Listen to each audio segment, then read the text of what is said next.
Hello, welcome to Zurhaar TV, and our latest edition of our 2024 Trade Target Series is covering the Fremantle Dockers, a club kind of in premiership contention, but at the same time probably needing to take a few steps, and to do so they'll certainly look at their off-season and how they can, add to their list. And covering today's Trade Targets piece on the Dockers is Zurhaar writer Frank Sill. Frank, how are you, mate? Good, thanks, Mitch. It's good. Obviously, the last couple of off-seasons haven't really worked in Fremantle's favour, losing a lot of players who they would have preferred to have kept, and more so last season when they lost Lockie Schultz and Liam Henry to Victorian clubs. 12 months after losing, I think it was 5 more players to Victorian clubs. So trying to get some players back their way is going to be a big focus, but they certainly would also be happy with some of the improvement that they've seen from their emerging ranks this season that might have probably shown up some list needs that we probably would have focused on earlier in the year.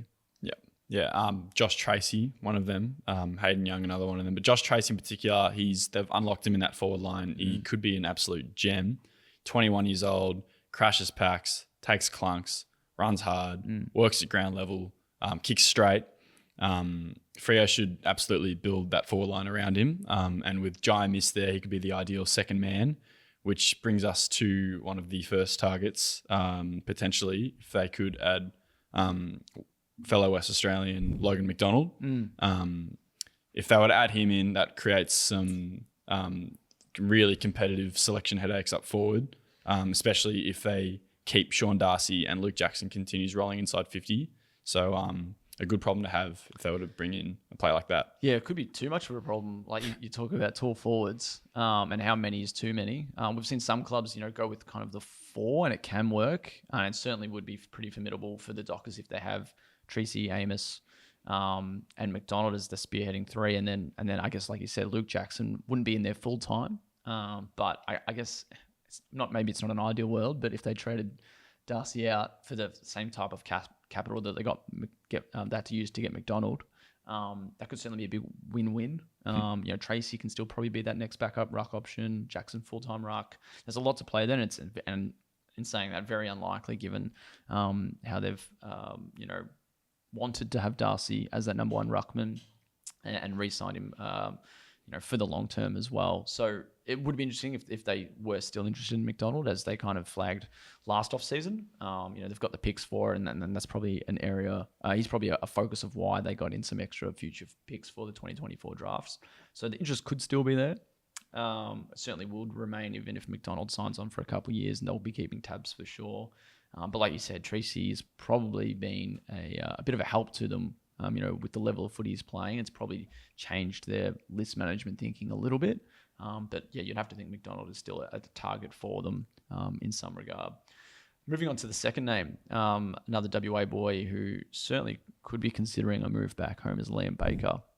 Obviously won a couple premierships, might be 3 premierships. I'm trying to remember, it was 2 or 3 during his time at Richmond. And now not a free agent, but off contract, and certainly would be considering his options.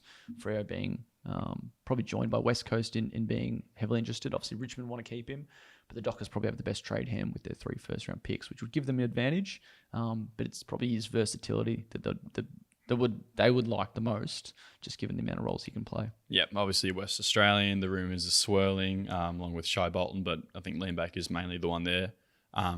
Obviously, versatile swingman, can be a good rebounding defender, can roll forward, impact the scoreboard, kick some goals, can go through the midfield, win some contests. So it would fit at any club and in any spot. So he's definitely one to watch.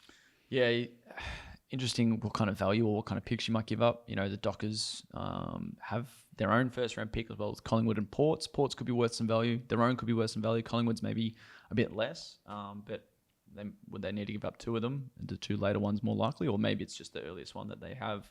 It might be hard to please Richmond if they have to give up Liam Baker, and they'd certainly be demanding something pretty valuable in return.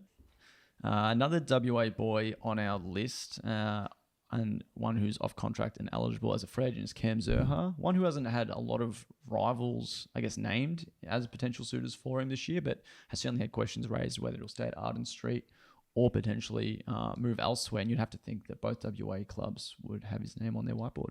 Yeah, he's clearly that Dustin Martin model that every premiership contender is looking for, isn't he? He would obviously support Hayden Young as that mid-forward presence. Hayden Young's form recently getting a lot of the ball, kicking a lot of goals, so that could be a very nice 1-2 punch through the mid-forward region.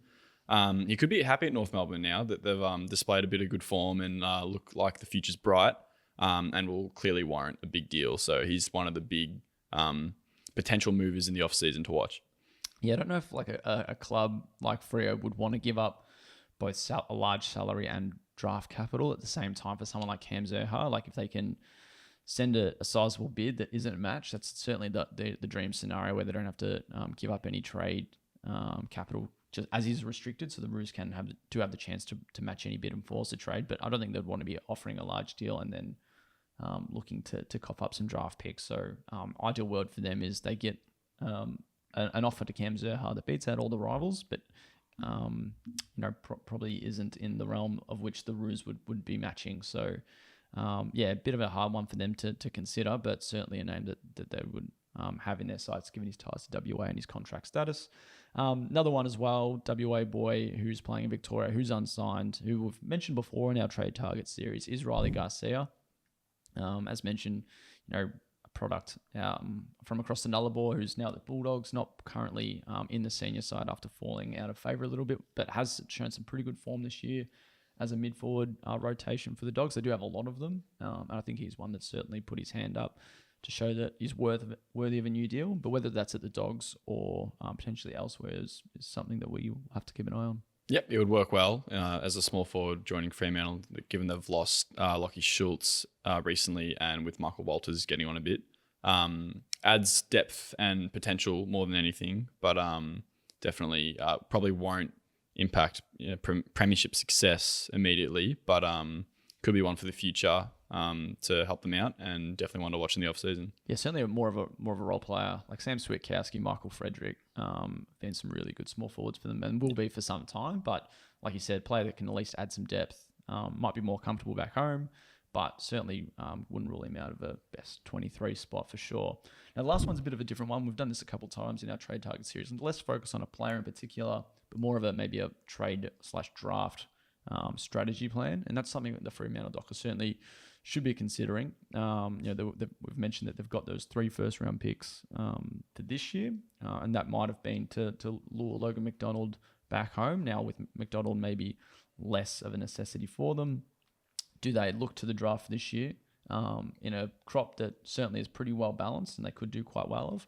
Or do they potentially move some of those picks on to get more selections for next year when you've got a player like Chad Warner coming out of contract, with Fremantle very likely to be interested if they're not already, but a player who certainly could be a top 5 player in the competition if he's not already, that would demand at least 2 first-round picks. So they've got their 3 for this year. Do they maybe keep 1, trade 2, look to get 1 to 2 more future first rounds for the 2025 draft, and then that gives them the capital to potentially make a move for Chad Warner? Yeah, well, they'll have to give up a fair bit to get a player like Chad Warner in. He's a bit like the Zurhaar pick with that forward presence, can kick a goal, obviously more midfield focused. Would establish maybe the best midfield in the competition if you really think about it. They've got Caleb Sarong, sure. Chad Warner in there, Andy Brayshaw, and now Hayden Young, who's in really good form recently. So they've got a nice hand in 2024, but Warner will demand a lot if he was to make the move to Fremantle. For sure. And one you mentioned, Brayshaw, he'll be a free agent next year. So that's kind of one they'll have to toss up as well. Obviously, couldn't really see him leaving Fremantle, but at the same time from Victoria, and would get some pretty decent offers if he remains unsigned within, from probably 12 months from now. They would get some good stuff back, and they'll be able to use that for a move for Warner, but you don't really want to be relying on losing one to get one in.